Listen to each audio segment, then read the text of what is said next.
অনেকেই আমাকে কোশ্চেন করছে যে লিগামেন্ট ইনজুরির জন্য আয়ুর্বেদের কি ভালো লোকাল অ্যাপ্লিকেশনে মেডিসিন আছে। দেখুন, লিগামেন্ট ইনজুরিতে যে সোয়েলিং বা যে ব্যথা তৈরি হয় তার জন্য পেশেন্টকে রেস্ট নিতে বলা হয়। রেস্টের সঙ্গে যে লোকাল অ্যাপ্লিকেশনের যে মেডিসিন ইউজ করা হয় সেটা হচ্ছে নাগরাদি চূর্ণ। নাগরাদি চূর্ণ মেনলি একটা কেরালা বেস মেডিসিন। নাগরাদি চূর্ণকে প্যাক বানিয়ে বা একটা পেস্ট বানিয়ে যে জায়গাটা লিগামেন্ট ইনজুরি হয়েছে বা যেখানটা ফোলা আছে সেখানটা দেওয়া হয়, কিছুক্ষণ রাখা হয়, তারপর গরম জল দিয়ে ওয়াশ করা হয়। নাগরাদি চূর্ণ, এই যে চূর্ণটা, তাকে সাধারণত টেন্ডার যে কোকোনাট বা ছোট নারকোলের যে খোলা আছে সেই খোলার যে রস, সেই রস দিয়ে পেস্ট বানানো হয়, বা গরম জল বা ধান আমলো দিয়ে বা তেঁতুল পাতার রস দিয়ে প্যাক বানিয়ে ওই জায়গায় লাগিয়ে রাখা হয়।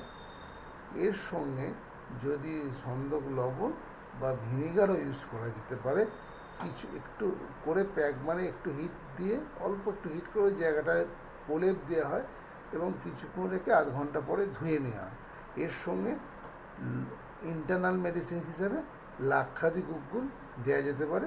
5-7 দিনের মধ্যে কিন্তু অনেকটাই পেশেন্ট ইমপ্রুভ হয়ে যায়।